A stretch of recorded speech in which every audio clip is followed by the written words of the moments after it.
This silhouette is everything.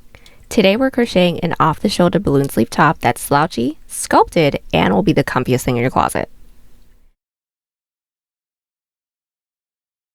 Hey guys, I'm T, maker of 643 patterns and tutorials. Welcome to the channel. Today's tutorial is soft, modern, and effortlessly stylish. We're making an off-the-shoulder balloon sleeve top that looks boutique level but feels like your favorite sweatshirt. And along the way, you'll learn 2 different ways to perfect a seamless join in the rounds and a speedy foundation shortcut that skips the starting chain altogether. If you're new here, welcome. I share stylish crochet patterns every week, so tell a friend, tap the bell, and subscribe so you never miss an upload. And if you enjoy the video, give it a big thumbs up or 2 thumbs down if you don't. Either way, it helps keep these tutorials free. Any category 4 yarn will work. I used 510 grams. That's 915 yards if you're stateside, along with a 9mm hook for the body and sleeves and a 5.5 for all the rest. Pattern link below. Use offer code TCDDIY for a discount on orders over $9.99. And stay to the end for this week's pattern giveaway. We're using chain, slip stitch, single, half double, and extended half double crochet, mainly in the back loops. They're all on screen now. Pause here if you want to check them out. Now this tutorial is written for a size small, but everything is made to measure, and I'll show you exactly where to adjust to get the size that you want. So without further ado, here's how to crochet your own stylish off-the-shoulder balloon sleeve top. We're starting strong with the front panel. It's the foundation for that cozy, slouchy drape that we all love. We're all going to grab our category 4 yarn and make a slip knot.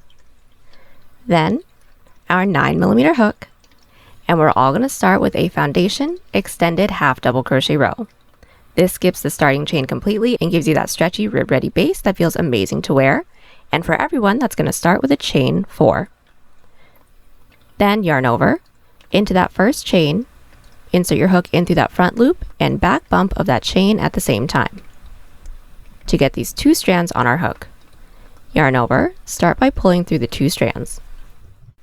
To get 3 loops on our hook, we're going to make the chain for our foundation row, so yarn over and pull through 1. Now we're going to extend it half double per usual. So yarn over, pull through 1, that's the extended part of the extended half double. Then yarn over, pull through all 3 loops. That is 1 foundation extended half double crochet. Again, yarn over into that chain that we made, so into that front and back loop at the same time. Insert your hook underneath those 2 strands, yarn over, and pull through. Always yarn over and pull through 1 to begin to form that chain, then extended half double per usual. So yarn over, pull through 1, yarn over, pull through all 3. Once more, yarn over, underneath that front and back loop, yarn over, pull through, always yarn over, pull through 1 to form the chain, then extended half double per usual. Now we're all going to measure from the top of our shoulder down to our waist. For me, that's just about 11 inches or 28 centimeters. Then work your foundation extended half doubles until it reaches that measurement. So I'm working 28 foundation stitches. Now this foundation row builds your chain and first row at the same time, giving us a smoother and sturdier start. And my favorite part actually, since this pattern isn't worked in any multiples, you can add or remove stitches on the fly without restarting the whole row to make sure that you get your perfect fit. Now at the end of this first row, we're going to start our row 2 and pretty much all of our other rows with a stacked single crochet. Now that replaces your turning chain, giving us a taller, cleaner first stitch. It blends right into the row so our edges stay neat and your stitch count stays accurate. How it's going to work is we're going to turn our work, making sure the working yarn is behind us. Start with a single crochet into that first stitch's back loop because this piece is worked in the back loops. Then into that left bar, we're going to single crochet again. So insert and single crochet. Now we have a tall stitch without a turning chain so the edges stays nice and neat. And the stack single counts as our first stitch. So now we're going to back loop extended half into the rest of our stitches. Into that next stitch's back loop, pull through 1, yarn over, pull through 3. Again, yarn over, next stitch's back loop, pull through. Start by pulling through 1 to get the extension, then yarn over, pull through 3 for the half double stitch. Now the rest of the row is going to be the same as this. worked into the back loops for that clean, refined texture. Then it is going to be a repeat of this row. So stack singles, back loop extended half doubles until we have a panel that can reach 2 inches past the tip of our shoulder, all the way across our chest until we're 2 inches past the tip of our other shoulder. Now remember, everything is made to measure, so record your own numbers as you go to make sure that you get your perfect fit. Now, because this top is built from one big rectangle, this entire stretch becomes your first shoulder, your neckline, and the second shoulder all in one go. It's a super clean construction method that gives the top its sleek drop shoulder silhouette with that effortless off the shoulder fall. Now we're all going to make sure we end right after an even number of rows. Then we're going to repeat this exact same process for the back panel. It's just one long clean rectangle. This is where the silhouette really starts to come together, and because the panels are the same, you get that seamless wrap of ribbing across the top of the shoulders. Now when both rectangles match, you'll see something that looks kind of like a pillowcase, but once when you seam it all together, it'll start to look relaxed and super wearable. So pause here just to compare your panels side by side before we move on. For both panels, I have a total of 30 rows. That width, just about 24 inches or 61 centimeters. And now, let's shape the neckline. Now the width of the neckline, totally up to you. If you want a true off-the-shoulder moment like mine, you're going to keep your seams shorter. But if you prefer a more on-the-shoulder fit, you're going to make the seams longer so the neckline sits higher. Now I'm aiming for that relaxed off-the-shoulder look. So I placed my stitch markers into the 8th side row from the outer edge within both panels and on both sides. You want to make sure they match up so the neckline sits evenly across the body.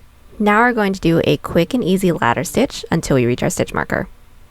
Now to seam with a ladder stitch, we're going to start by lining up both edges. We're going to find the horizontal bars on each edge, so there's these little strands that stick out between the stitches. Insert your needle under one bar to the left side, then under the matching bar on the right side. And we're going to keep alternating left and right, picking up just one bar at a time.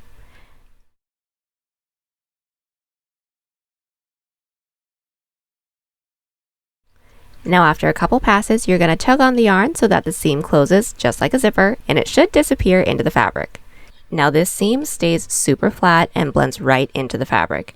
It gives you a clean, almost factory looking finish, so it's pretty beginner friendly. Perfect for anywhere you want strength without a bulk. Continue this all the way down until we reach our stitch marker, cut, then repeat on the other side. And now that the neckline is already formed, there's no shaping, no math, just clean lines, we're all going to give this just a little bit of polish. We're going to switch out to our 5.5mm hook and attach our yarn into anywhere where the opening is. And we're going to place our hook into any stitch that we have right at the opening, and we're going to work our way all the way around and across, just putting 2 single crochets in through every side row. So chain 1 just to secure, and into this first side row, insert with 1, with a second. And we're just working a light round of single crochets to smooth out the top edge. Now this tiny eensy weensy bit of cleanup makes the whole top feel a lot more structured.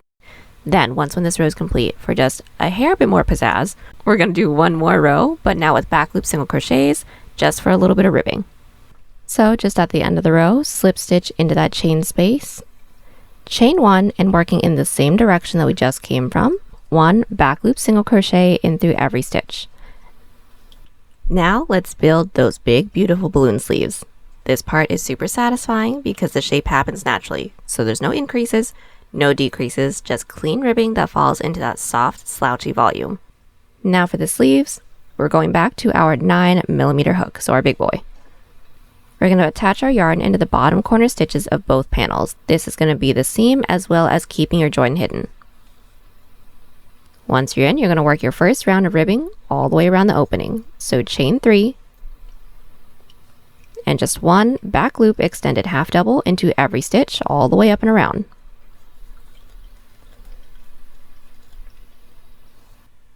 And here's where we're going to do a couple tricks to get some seamless rounds. I will show you 2 different ways to get an invisible join so your sleeves looks professionally finished every single time. Pick the one you like the best and let me know which one it is in the comments. Now the first trick is going to be the easiest and the fastest. Great for beginners actually. So all that's going to be is just slip stitching into that 3rd chain that we made when we started off the row. So here is my 1, 2, 3, third chain. Place your hook into there, yarn over, and pull through everything. Now everything is secure, nice and connected. The only thing with this one is that when we pulled through everything, we did form an extra stitch. That does happen naturally. We just want to make sure that that extra stitch doesn't actually count as a stitch when we're doing our work. That's just to connect. Then chain 3 and flip. Then when starting the next row, just make sure we skip that slip stitch connection.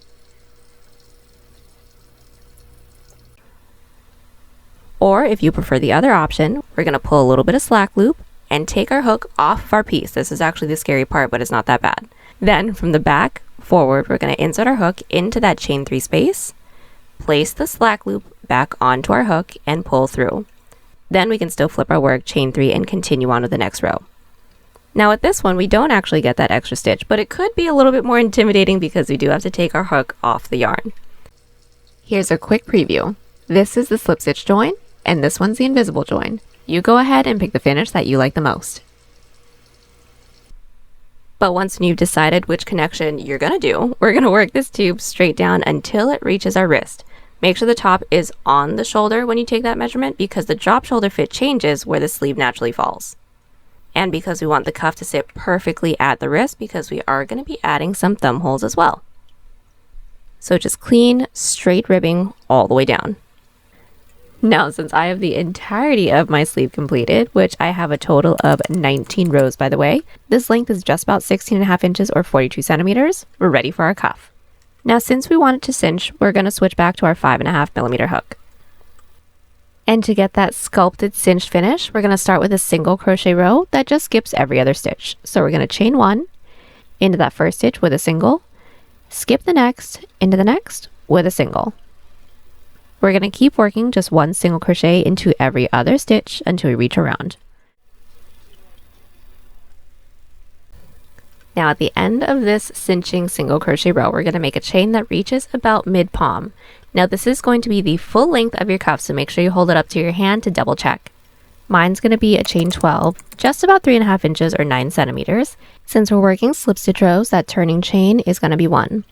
Into that second chain from our hook, we're going to turn our chain over and find the spine or the back bumps. And we're going to slip stitch per usual, just into that back bump. So yarn over, pull through everything on our hook. Now keep working back bump slip stitches all the way down. We want to make sure that we're working in the back bumps, so once we complete the cuff and we're trying to seam it, we have easier stitches to work into. So if you turn your work over, you can actually see that the bottom of the chain actually looks like the tops of our stitches. That's perfect. Now connecting the slip stitch row into the base, super simple. We're going to anchor it down just into that next available stitch. So here's my first stitch, slip stitch into there. We just want to remember that the slip stitches into the base don't actually count as a stitch. We do need to work our way up to the following row as well, so slip stitch up that next stitch. That's basically a turning chain, doesn't quite count as a stitch either. Then we're going to back loop slip stitch all the way down. So into that first stitch, not into any of the slip stitches into the base, we're going to work back loop slip stitches. Now working into the back loops gives us plenty of texture, but also gives us that stretchy, really pretty and modern knit-like look that we're looking for.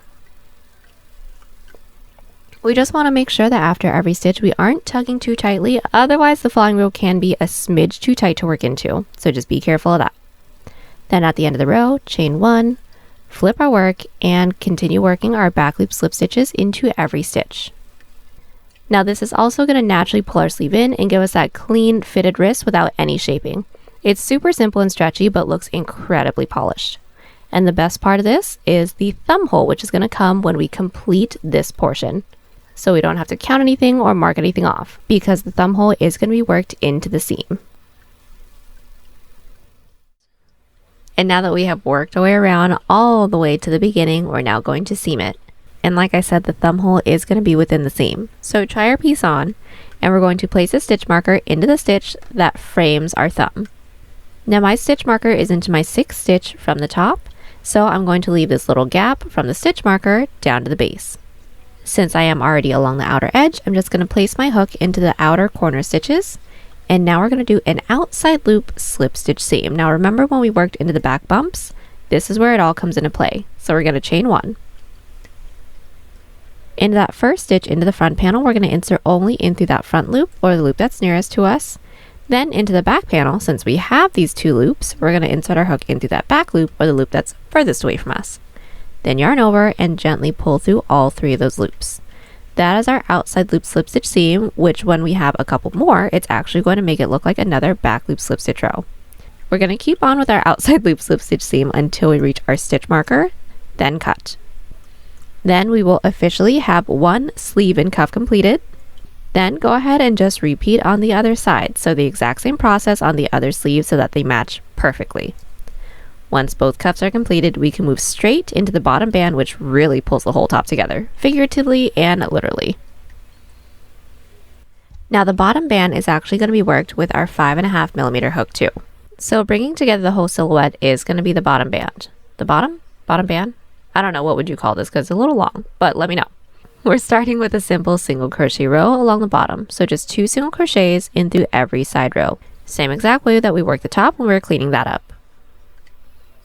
Now this row should stretch comfortably around the body, so once when it's completed, make sure you try it on. If it's a little bit too tight, go ahead and redo some stitches with a looser grip, or if it's too loose, redo some stitches with a tighter grip. Completely up to you because this part is going to be fitted. Now once the foundation row is completed, the rest of the band is going to build beautifully right on top of it. And that's going to start with a chain for the length that we'd like for the rest of the top to be. So you can make this chain short, or you can make it full length like how I am. So I'm going to chain down to my hips. So I'm starting with a chain 40. That's just about 10 inches or 25 centimeters. Then we're going to work a row of back bump half double crochets. So the turning chain for that is chain 2. Then into that 3rd chain from our hook's back bump with a half double crochet. Now the back bumps are worked into again because we are going to complete this for the same outside loop slip stitch seam that we did for the cuffs. Now working into the back bumps gives us 2 big benefits: a more consistent tension across the entire row, and a clean straight edge that's perfect for seaming later so the band blends seamlessly into the body. Then when we're at the base, we're going to connect it. We just want to make sure that the front of this half double crochet row shows along the front of our piece because the ribbing that we're about to do isn't quite reversible. So then just count up the next 2 stitches into the base. There's 1, there's 2. Slip stitch into that second because the half double crochet is a smidge bit taller of a stitch. Then the next row is a slip stitch row, so just slip stitch up that next stitch into the base. Work 1 back loop slip stitch into every single stitch. So the entirety of the body, no increases, no decreases. Now it's just going to be a simple 2-row repeat. Every odd number row is 1 back loop half double crochet. Every even back loop slip stitches over and over until we meet the beginning yet again. Now the ribbing builds into a smooth, sculpted band that hugs the body without feeling too tight. And as the rows stack up, the bottom edge settles into a clean, flattering line. Then we are just about ready to close it up with our exact same outside loop slip stitch seam so that it blends in with the rest of the slip stitch rows. Then we are all done. The last thing we have to do now is simply weave in all of our ends. And there you have it, y'all, your very own off-the-shoulder balloon sleeve top with cozy thumbhole cuffs. I am so excited for this piece. Off the shoulders are actually my favorite, and I can't wait to see your versions. Now, if you make your own, be sure to post it in our community tab so we can all see. Now, I want to hear from you. What color would you use for this one? Drop your answer in the comments down below. Enter this week's pattern giveaway for our reversible bomber jacket and chevron collar top by telling us if you were attached to anything as a child. I actually had a pillowcase that I took everywhere with me for quite some time. Now, if you love this tutorial, hit that like button and subscribe so you never miss a new pattern. We drop fresh content every Sunday and Wednesday. And if you want more, find us on Instagram and TikTok at TCDDIY for more behind the scenes content, pattern sneak peeks, and daily crochet inspiration. And if you like extra perks, become a channel member. You'll unlock exclusive discounts like up to 50% off patterns and more fun BTS access. As always, thank you guys so much for crocheting with us today. We truly appreciate it. Happy hooking, and I'll see you on the next one. Bye!